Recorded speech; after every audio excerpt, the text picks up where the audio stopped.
You ever realize that half the reason you're so tired isn't because you're constantly doing too much, but because you're always trying to plan how to do less better? Like, you sit down to get organized, and suddenly you've got 6 planners and 4 notebooks, 2 different apps open on your phone, and a Google Doc named Final System 3.0.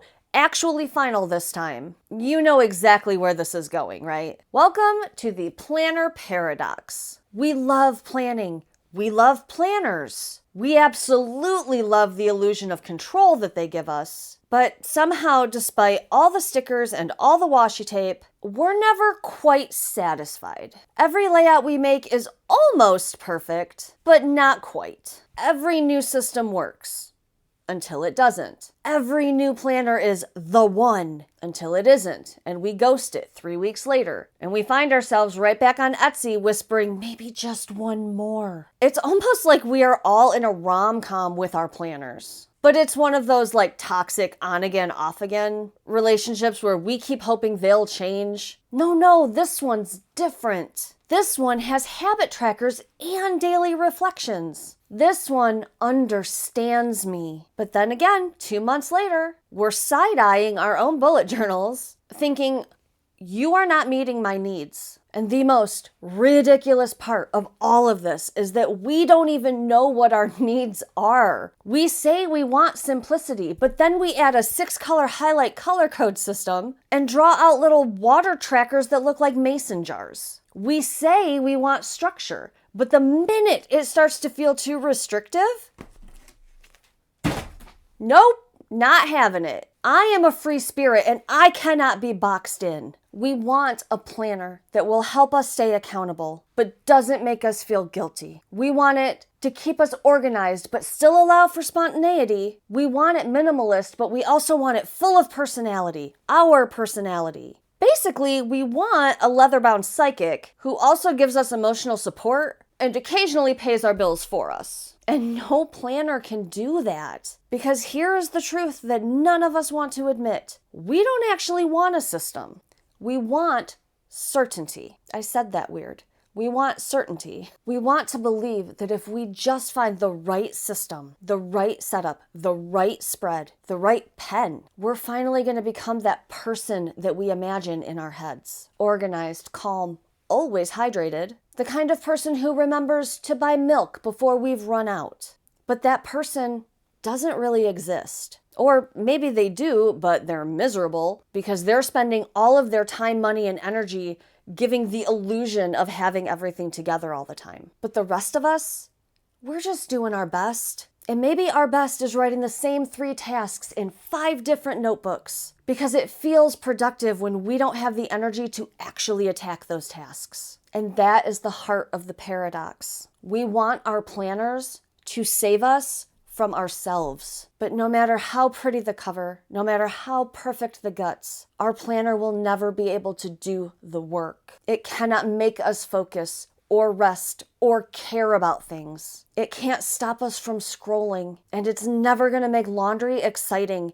I don't care how pretty the stickers are or how much you spent on them. Our planners are tools. They're good ones, but they're not miracle workers. But sometimes we treat it like maybe if I just pick the perfect one, all of my problems will neatly align in gridded checkboxes. But Babs, they won't. And that's okay, because here's the other side of that. Maybe it doesn't have to work all the time. Maybe planning isn't supposed to be this static, lifelong system that never changes. Maybe it needs to be an evolving way of checking in with who we are at the moment. If your planner from last year worked for you last year, but it's not working for you now, you're probably in a different place.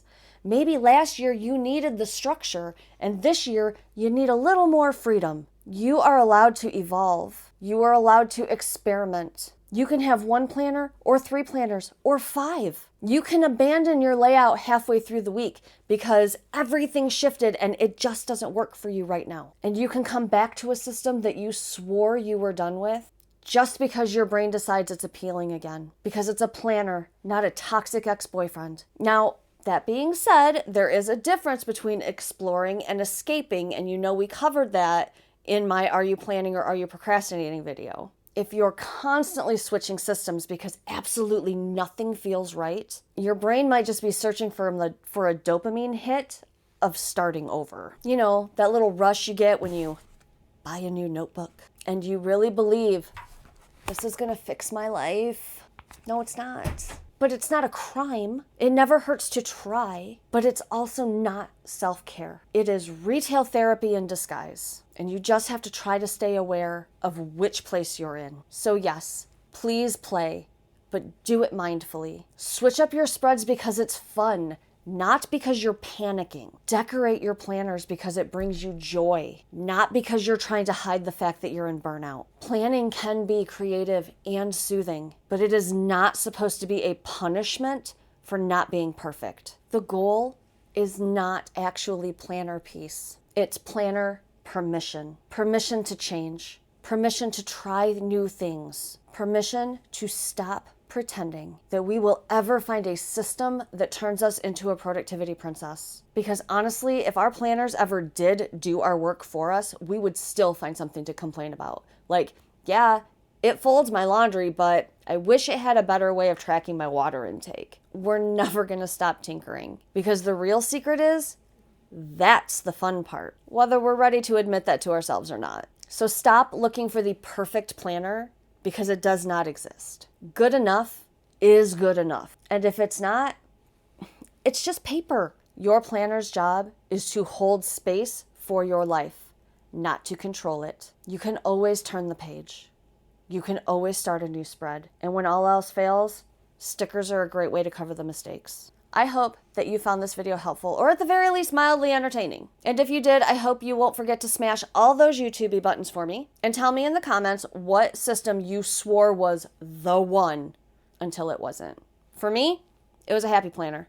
I started my serious planning journey in a happy planner, and I thought, this is the best thing since sliced bread. No, it's not. And I know that now. But at the time, she was the one. She was the one. And now I just have piles of sticker books and happy planner covers and inserts and all these things. And, you know, A5 Stalogy girl, what are you going to do? We all have that one until they're not, right? So I hope that you had fun hanging out with me today. Smash all those buttons for me, and I will see you next time. Bye.